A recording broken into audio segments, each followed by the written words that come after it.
नमस्कार, खबरों की खबर में आपका स्वागत है। दिल्ली में कोहराम मचा हुआ है जब से अमित शाह ने ऐलान किया है कि 4 तारीख को जब चुनाव के नतीजे आएंगे उसके बाद अरविंद केजरीवाल जो फेविकॉल की तरह अपनी कुर्सी से चिपके हुए हैं वो फेविकॉल हट जाएगा। मतलब अमित शाह ने साफ साफ चेतावनी दे दी है कि केजरीवाल की उल्टी गिनती शुरू हो गई है। चुनावी मंच था, अमित शाह गरज रहे थे। उन्होंने जो जो बातें कही उससे आम आदमी पार्टी और अरविंद केजरीवाल बौखला गए। इस तरीके से बौखलाए कि आज सवेरे सवेरे उनको एक वीडियो लगाना पड़ा और उस वीडियो में झूठ की बरसात कर दी। हालांकि झूठ बोलने में तो उस्ताद है, चीजों को ट्विस्ट करने में उस्ताद है। रोना शुरू कर दिया कि अमित शाह आकर के उन्होंने दिल्ली के लोगों को गालियां दी, भारत के लोगों को गालियां दी। ये कहने लगे कि भाई आम आदमी पार्टी के जो वोटर हैं वो सब पाकिस्तानी हैं और इमोशनल ब्लैकमेल करना शुरू किया कि अगर मुझसे दुश्मनी है तो मुझको गाली दो, आप प्रधानमंत्री नहीं बन रहे हो। पता नहीं क्या क्या कहानियां। एक वीडियो रिलीज करके जिसे मीडिया वाले प्रेस कॉन्फ्रेंस बताते हैं वो रिकॉर्डेड वीडियो होता है। अब इन सारी चीजों के ऊपर बड़ा मजेदार जो है आज का वीडियो होने जा रहा है, क्योंकि आपको अमित शाह की तमाम बातें भी सुनाएंगे कि किस तरीके से अमित शाह ने केजरीवाल को सीधे सीधे चुनौती दी। सबसे पहली चीज जो उन्होंने कही, उन्होंने ये कहा कि इतने साल हमने राजनीति कर ली लेकिन अरविंद केजरीवाल जैसा निर्लज्ज व्यक्ति हमने नहीं देखा। हमने इस तरह के निर्लज्ज व्यक्ति को इसलिए नहीं देखा कि जो कोई भी मुख्यमंत्री जेल गया वो इस्तीफा देके गया, कोई मंत्री भी जेल जाता है तो इस्तीफा देके जाता है, लेकिन ये जेल से ही जाकर के कहते कि भाई हम चिपके रहेंगे। तो उन्होंने कहा कि 4 तारीख आखिरी दिन है और साथ ही साथ ये कहा कि अभी 7 घोटाले बाकी हैं जिसके ऊपर जांच होनी है। मतलब शराब घोटाले से निकलोगे तो किसी और में फंसोगे, उससे निकलोगे तो कोई और फंसोगे, उससे निकलोगे तो कहीं और फंसोगे। और क्यों ये वो याद दिला रहे हैं? वो इसलिए क्योंकि उन्होंने साफ साफ कहा कि ये व्यक्ति अपने आप को कट्टर ईमानदार कहता है लेकिन है कट्टर बेईमान। आप ये समझिए कि किस तरीके से एग्रेसिव पोस्चरिंग अमित शाह ने की है और ये गुस्सा जायज भी है, क्योंकि केजरीवाल ये कह रहे हैं कि भाई मोदी जी अब प्रधानमंत्री नहीं बनेंगे, 75 साल की उम्र हो जाएगी तो वो इस्तीफा दे देंगे, अमित शाह को बनाया जाएगा। कहां से कहानी लेकर के आता है भाई? पहले आप ये जवाब दो कि जब आम आदमी पार्टी बनी थी तब तो कन्वेनर 2 ही टर्म के लिए बनाया गया था, यही तुम्हारा संविधान था।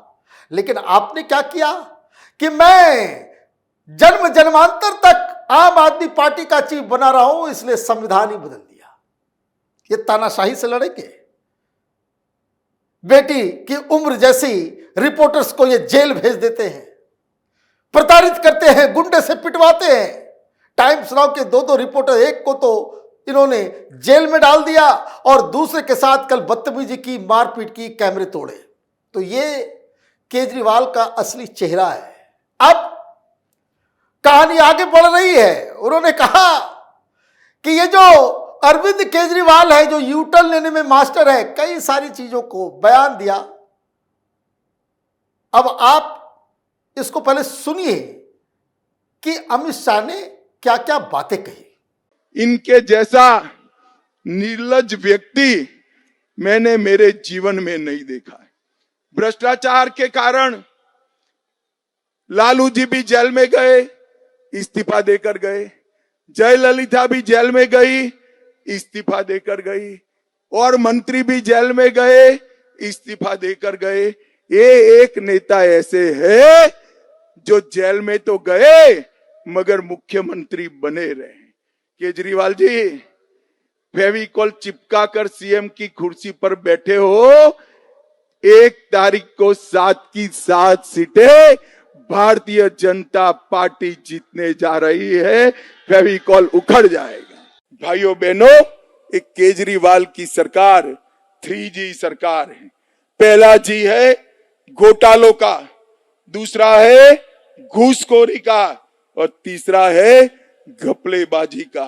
ये केजरीवाल ने कट्टर ईमानदार बताने वाले आज कट्टर बेईमानी के रास्ते पे चल गए हैं। इनका भ्रष्टाचार का सूची बहुत बड़ा है। मैं पूछता हूं, आप नाम बोलना जरा, मैं पूछता हूं शराब घोटाला किसने किया? ऐसे नहीं, एक एक कर कर पूछता हूं। 2875 करोड़ का शराब घोटाला किसने किया?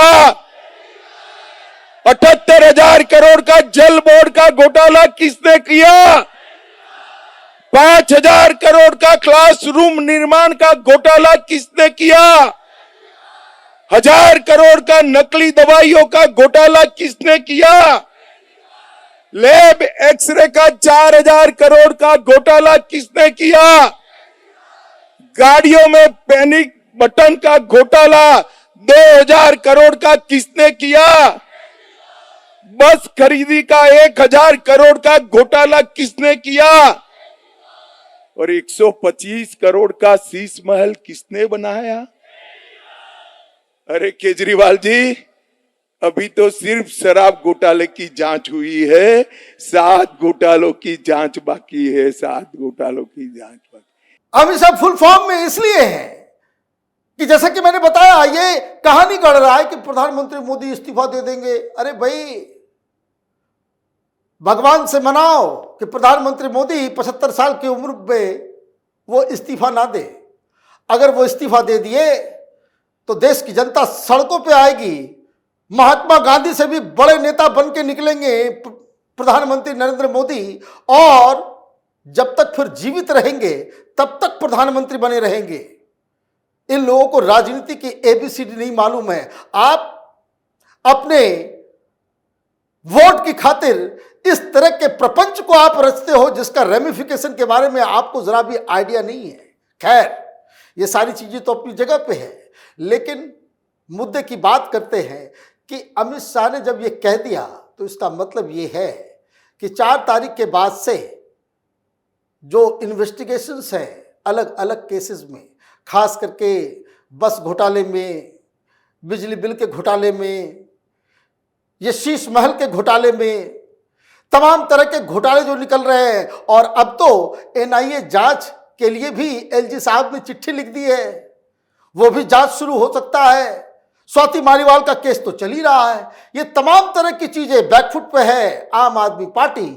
तो फिर अरविंद केजरीवाल आए और झूठ की झड़ी लगा दी। सुनिए अरविंद केजरीवाल ने क्या कहा। कल अमित शाह जी दिल्ली आए थे। दिल्ली आकर उन्होंने देश के लोगों को अनर्गल गाली गलौज करना चालू किया। उन्होंने कहा कि आम आदमी पार्टी के सपोर्टर पाकिस्तानी हैं। मैं उनसे पूछना चाहता हूं, दिल्ली के लोगों ने हमें 62 सीट 56% वोट शेयर देके सरकार बनाई है, क्या दिल्ली के लोग पाकिस्तानी हैं? पंजाब के लोगों ने हमें 117 में से 92 सीट्स देके सरकार बनाई है, क्या पंजाब के लोग पाकिस्तानी हैं? गुजरात के लोगों ने हमें 14% वोट दिया, क्या गुजरात के भी लोग पाकिस्तानी हैं? गोवा के लोगों ने हमें प्यार दिया, विश्वास दिया, क्या गोवा के लोग भी पाकिस्तानी हैं? पंचायत के चुनाव में, म्युनिसिपैलिटी के चुनाव में उत्तर प्रदेश में, आसाम में, मध्य प्रदेश में और देश के कई हिस्सों में आम आदमी पार्टी के पंच, सरपंच, म्युनिसिपल मेयर, काउंसलर चुने गए जगह जगह। क्या इस देश के सभी लोग पाकिस्तानी हैं? ये क्या बात कर रहे हैं आप? आपको प्रधानमंत्री जी ने अपना वारिस चुना है, इस बात का आपको इतना अहंकार हो गया कि आप लोगों को गालियां देने लगे, धमकियां देने लगे। अभी तो आप पीएम बने नहीं हैं और आपको इतना अहंकार हो गया। आपकी जानकारी के लिए बता दूं कि आप पीएम नहीं बन रहे हैं, क्योंकि 4 जून को लोग बीजेपी की सरकार नहीं बना रहे हैं। बीजेपी जा रही है। थोड़ा अहंकार कम कीजिए और जनता को गाली मत दीजिए। आपकी दुश्मनी मेरे से है, आप मुझे गाली दे लीजिए, लेकिन देश की जनता को अगर गाली देंगे तो ये कोई बर्दाश्त नहीं करने वाला। तो अरविंद केजरीवाल क्या कह रहे हैं? कह रहे हैं कि जितने आम आदमी पार्टी के वोटर हैं वो उनको पाकिस्तानी बताया जा रहा है, उनको गालियां दी जा रही है। अच्छा, जब आप सबूत मांग रहे थे कि भाई सर्जिकल स्ट्राइक हुआ या नहीं हुआ, तब क्या कर रहे थे?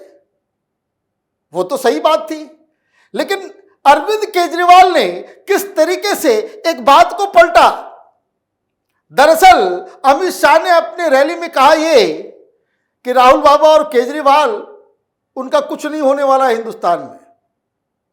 उनके समर्थक हिंदुस्तान से ज्यादा पाकिस्तान में हैं। इस चीज को समझिए। उन्होंने ये नहीं कहा कि ये जो आम आदमी पार्टी को वोट देने वाले लोग हैं वो पाकिस्तानी हैं, ना। उन्होंने कहा कि पाकिस्तान में इनको ज्यादा समर्थन है। क्यों? क्योंकि ये हिंदुस्तान के खिलाफ बयान देते हैं, ये सर्जिकल स्ट्राइक पे सवाल उठाते हैं। और तो और वाकई सी बात है, आप देखिए वहां फवाद चौधरी वो मोदी को हराने के लिए कहता है कि ये वीडियो वायरल करो, ये पाकिस्तान से वीडियो वायरल किए जा रहे हैं, ये इंडी गठबंधन के लिए और इंडी गठबंधन के नेताओं के लिए। तो कौन सी गलत बात आपने कह दी भाई? वहां से फवाद चौधरी ने कहा कि मोदी को हराना है, तो देशभक्त तो तब आपको मारा जाता है, तब आप कहते कि भाई ये कौन है फवाद चौधरी, तुम चुप रहो, हमें जो करना है हिंदुस्तान के अंदर करेंगे, हम अपने हिसाब से करेंगे। आप कौन होते हो बीच में बोलने वाले? लेकिन इन्होंने कहा, नहीं कहा। क्यों नहीं कहा? क्योंकि ये जब किसान आंदोलन हुआ था, जिसके समर्थन में थे ये लोग, उस समय भी 500-600 आईडी पाकिस्तान में हिंदू नाम से तो सिखों के नाम से वो पंजाबी लैंग्वेज में लिख के फर्जी तरीके से वहां से प्रोपेगेंडा मचाया जा रहा था। ये आम आदमी पार्टी के लोग और कांग्रेस के लोग उसको रिट्वीट कर रहे थे। शाहीन बाग चल रहा था, पाकिस्तान की आईएसआई वहां पे बकायदा सोशल मीडिया कैंपेन कर रही थी। ये अमरतुल्ला खान, अरविंद केजरीवाल और उसके चट्टे बट्टे ये शाहीन बाग में लीड रोल में थे। तो ये तो ऑलरेडी इन्वेस्टिगेशन में आ चुका है। तो अब आप किस मुंह से आप ये जवाब दे रहे हो? दिक्कत क्या है कि अभी 25 तारीख को वोटिंग होनी दिल्ली में। मेरी इस बात को आप कान खोल करके याद रखिएगा। 25 के बाद ये कांग्रेस वाले, आम आदमी पार्टी वाले ये आपस में लड़ेंगे। क्यों लड़ेंगे? क्योंकि पंजाब में वोटिंग होनी है 1 तारीख को, और वहां सीधी सीधी लड़ाई कांग्रेस और आम आदमी पार्टी में है।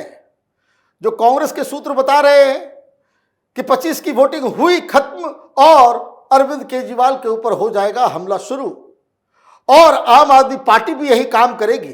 तो अब आप आगे आगे देखिए क्या होता है। ये कह रहे हैं कि इंडी गठबंधन 300 सीट लेकर के आएगी।